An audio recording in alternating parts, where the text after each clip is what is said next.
அடுத்த ப்ரோமோ என்னன்னு பார்க்கலாம். இப்ப பார்த்தீங்கன்னா, விஜய் வீட்ல வந்து பொண்ணு கேட்டுட்டு போனத நெனச்சு காவேரி வந்து ரொம்ப கோவமா வந்து பேசிட்டுருக்காங்க. அந்த டைம் பார்த்தீங்கன்னா, விஜய் வராரு. நம்ம விஜய பார்த்தும் பார்த்தீங்கன்னா, காவேரி கோவமா மொறச்சுக்கிட்டே அம்முவ கூட்டிட்டு உள்ள போறாங்க. நம்ம விஜய்க்கு என்ன நடக்குதுன்னே தெரியல. அப்புறம் வந்து சாரதா மூலமா பார்த்தீங்கன்னா, எல்லா விஷயத்தையும் வந்து தெரிஞ்சுக்கிறாங்க. அது மாரி அவங்க தாத்தா, சித்தி எல்லாருமே பார்த்தீங்கன்னா, காவேரிய பொண்ணு கேட்ட விஷயம் வந்து விஜய்க்கு தெரிய வருது.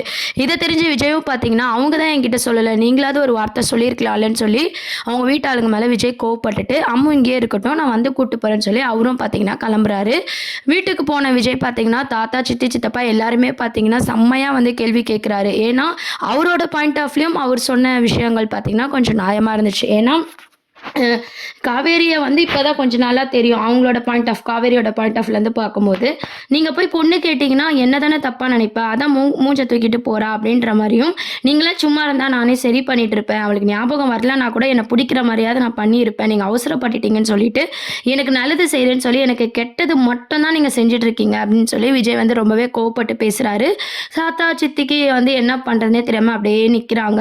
அப்புறம் பார்த்தீங்கன்னா, நம்ப விஜய் வந்து செமையா வந்து திட்டி விட்டுறாரு. இந்த சைட் பார்த்தீங்கன்னா, அம்மு கிட்டயும் வந்து காவேரி வந்து விளையாடிட்டு இருக்காங்க. அப்போ பார்த்தீங்கன்னா, எங்க அவங்க அப்பான்னு கேட்கும்போது அவர் கிளம்பிட்டாரு. வந்து கூட்டு போவாருன்னு சாரதா சொல்றாங்க. இல்ல அவங்க வீட்டு ஆளுங்கிட்ட நான் பேசணும். அதனால நானே அம்முவ விட்டுட்டு வந்து வரேன் அப்படின்ற மாரி காவேரி சொல்றாங்க. சாரதா அம்மா சொல்றாங்க, நான் வேணா கூட்டு போறேன். நீ போவாத பிரச்சனையாகும்னு சொல்றாங்க. இருந்தாலும் பார்த்தீங்கன்னா, நம்ம ஆல்ரெடி ப்ரோமோல பார்த்த மாரி காவேரி தான் வந்து அம்முவ விட போறாங்க. அப்பதான் வந்து நம்ப ஆல்ரெடி ப்ரோமோல பார்த்த சீன்ஸ்லாம் வந்து நாளைக்கு எபிசோடா கொண்டு வராங்க. தாறுமாறா பார்த்தீங்கன்னா, நம்ப காவேரியோட கோவம் வந்து எல்லார் மேலயும் இருக்கு. யாரு நீங்க? முன் ஜென்மத்து பந்தம்ன்னு சொல்றீங்க. நீங்கலாம் யாரு என்ன பொண்ணு கேட்க? அப்படின்ற மாரி காவேரி வந்து சரமாரியா வந்து கேள்விலாம் எழுப்புறாங்க. காவேரி கோவத்த பார்த்து எல்லாருமே ரொம்பவே ஷாக் ஆவுறாங்க. அதுக்கப்புறம் பார்த்தீங்கன்னா, விஜய் வந்து எப்படி சமாதானப்படுத்த போறாருன்னு தெரியல. அந்த மாரியான ட்ராக் தான் கொண்டு வராங்க. காவேரியோட இடத்துலருந்து பார்க்கும்போதும், அவங்களோட கோவம் வந்து கொஞ்சம் அழகாவும், நியாயமாவும் இருந்துச்சு. ஏன்னா, 1 மாசம் கூட இன்னும் பழகல. கொஞ்ச நாள் தான் பழகியிருக்காங்க. ஆல்ரெடி வைஃபும் இருக்கு. இன்னும் டைவர்ஸும் ஆகல. அதுக்குள்ள எப்படி என்ன பொண்ணு பார்க்கலாம்? 2ஆம் தரமா என்ன எப்படி கேட்கலாம்? அப்படின்னு சொல்லி காவேரியோட கோவம் வந்து அவங்களோட இதுல வந்து நியாயமா தான் இருக்கு. அதனால கோவப்பட்டுட்டு போறாங்க. நம்ம விஜய் வந்து சமாதானப்படுத்துறாரு. எனக்கும் இதுக்கும் சம்மந்தம் இல்ல. எனக்கு தெரியாம நடந்த விஷயம் அப்படின்னு சொல்லிட்டு. இருந்தாலும் பார்த்தீங்கன்னா, காவேரி கோவமா அங்கருந்து போயிடுறாங்க.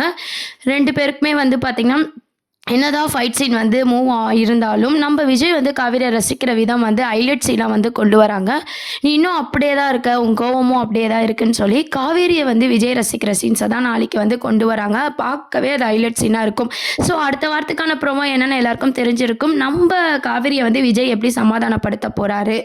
எப்படி சமாதானப்படுத்தி காவேரி கிட்ட பழையபடி பேச போறாரு? இதுதான் அடுத்த வாரத்துக்கான ப்ரோமோவா இருக்கும். இத பத்தி நீங்க என்ன நினைக்கிறீங்க? அப்படின்றத கீழ கமெண்ட் செக்ஷன் சொல்லி சேனலையும் மறக்காம சப்ஸ்கிரைப் பண்ணுங்க ஃப்ரெண்ட்ஸ். Thank you.